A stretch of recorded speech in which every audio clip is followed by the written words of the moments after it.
तो सोमराज, आपको कभी एक्सपेक्टेशन थी कि यार रैंक 7 आ सकती है? मैंने मतलब आप चाहोगे और एक मैं स्क्रीनशॉट लेके भेज सकता हूँ, मेरे पास एक चीज रखी है। उसमें ये है कि मैंने अपनी अलार्म पे लिखा हुआ है कि 1 डिजिट रैंक मैन। वाह! यानी तो कि ये आप सुबह उठ रहे हो और आपकी, हम हाँ ज़रूर हाँ, ये चाहेंगे कि आप आपकी हमको वो स्क्रीनशॉट भेजें कि क्या होता है कि जैसे आप उठते हो, मतलब बहुत सबकी यही हालत है, सबको सुबह उठ नींद लेने की लगी रहती है कि नींद ले लो नींद ले लो। तो मैं क्या करता था, वो लगा के, वो मेरी अलार्म होती थी, वो लगा के सोता था मैं। अच्छा, अच्छा। मेरे मतलब बहुत, हाँ, आवाज बहुत मोबाइल की कम थी, टूटा फूटा मोबाइल था, लेकिन वो स्क्रीन पे धुंधला सा मेरे को दिख जाता था कि 1 डिजिट रैंक मैन। उसके बाद ये होता था कि अब तो उठना ही है।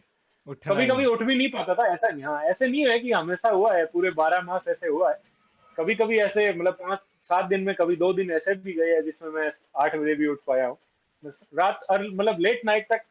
फर्स्ट टाइम जब प्रिपेयर कर रहा था 2020 दिया, उस टाइम करता था। हाँ, उसके हाँ। बाद मैं मॉर्निंग, अर्ली मॉर्निंग वाला मेरा सिस्टम था। अच्छा, अच्छा। तो सोमराज, आपने यहाँ पे बहुत अच्छा थोड़ा-सा ब्रीफिंग कर दी, प्रीलिम्स के लिए भी, मेंस के लिए भी, इंटरव्यू के लिए भी।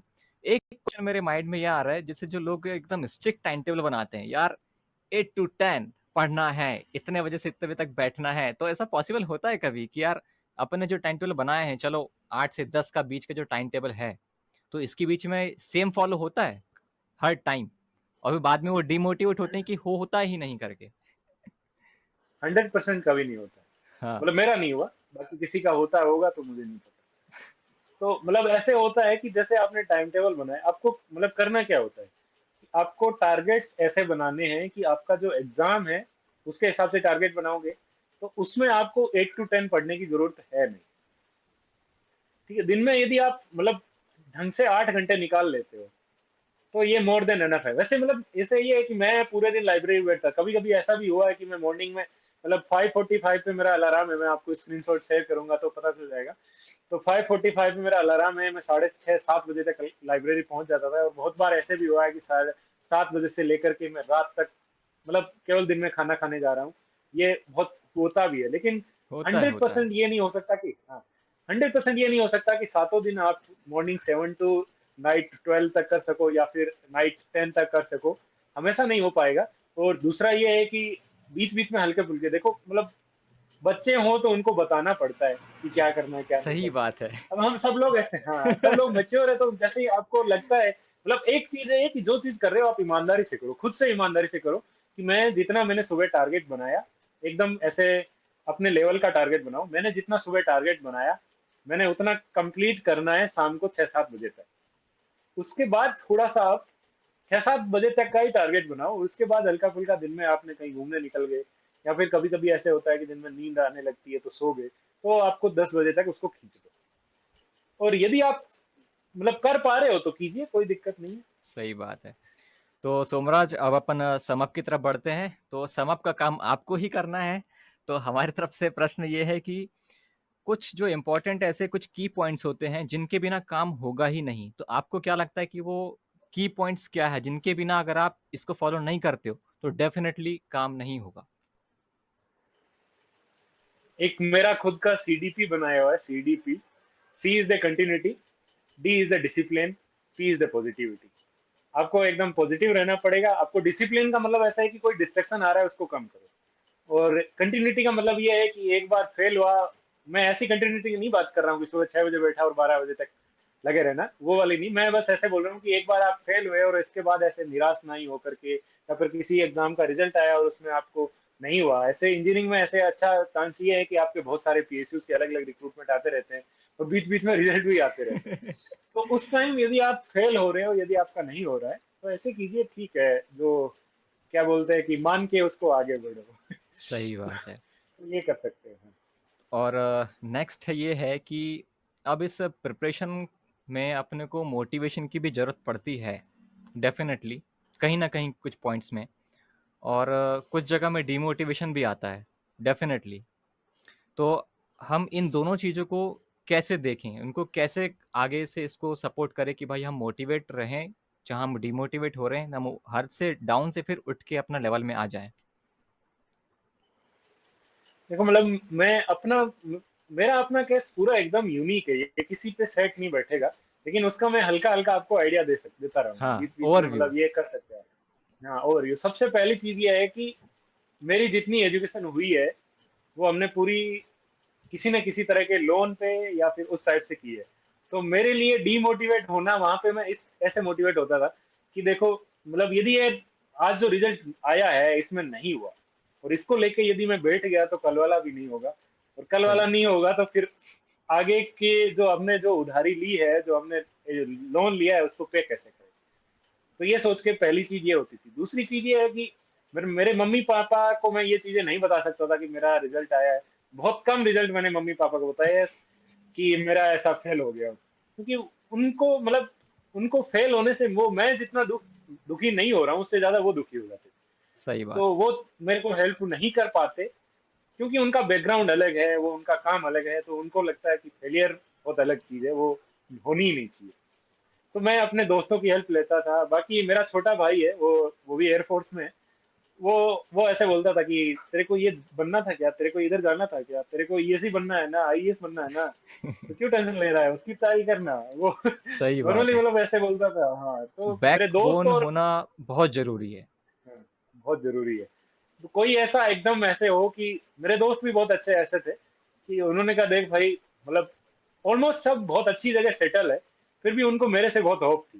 तो उन्होंने कहा देख यार हम सब लोग तेरी तरफ देख रहे हैं, तू इतने छोटे एग्ज़ाम के लिए इतना दुखी हो रहा है, क्या कर रहा है यार?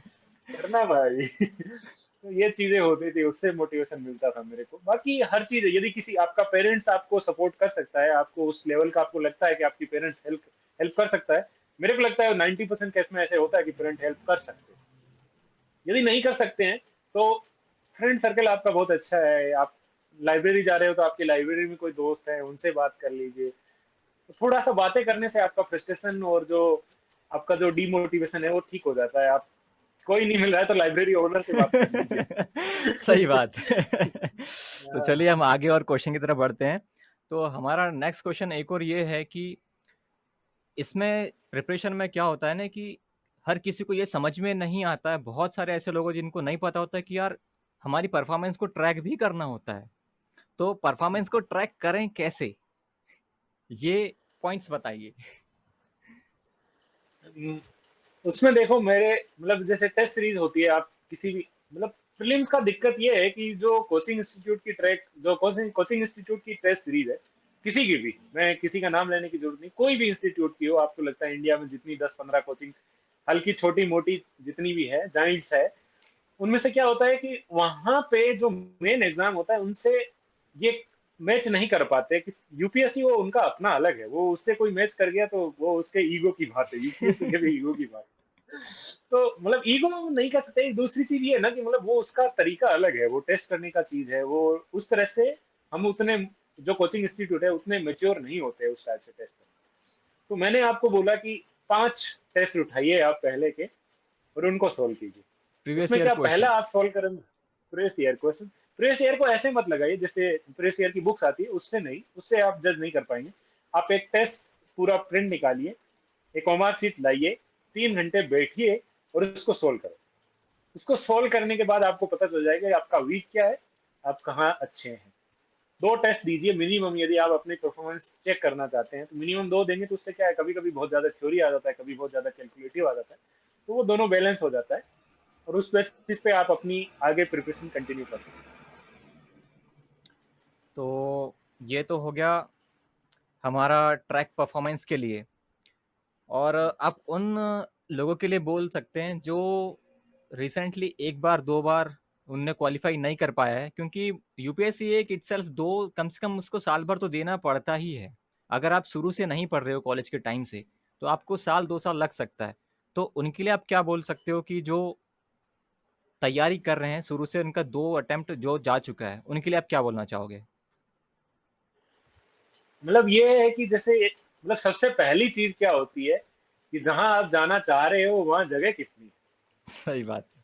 है। तो देखिए जैसे इस बार इलेक्ट्रिकल की बात करूं तो केवल 22 वैकेंसी है, उसमें सारे लोग नहीं हो यस। सकते यार। कैसे होंगे? इवन दो पिछले साल के जैसे 60 वैकेंसी पे उन्होंने 150 को बुलाया है, तो 150 में से 60 निकालने पे 90 लोग पिछले वाले वो लोग हैं जिन्होंने इंटरव्यू ऑलरेडी अपीयर हुए हैं। सही बात है। ठीक है, तो हर कोई नहीं हो सकता। ऐसे नहीं है कि केवल आप एक जगह फ़ोकस करो, हल्का-फुल्का दूसरी प्रिपरेशन भी अपने साथ रखो, जैसे पीएसयू-वीएसयू में। दूसरी चीज़ है कि जैसे जो फेल हो गया है, तो उसमें आपको निराश होने की ज़रूरत नहीं है। जैसे मैं इसलिए बोल पा रहा हूँ क्योंकि मैंने पहली बार मैं फेल हुआ था। मैं पहली बार प्रीलिम्स भी क्लियर नहीं कर पाया था, दूसरी बार में सीधा 7th रैंक आया मेरा।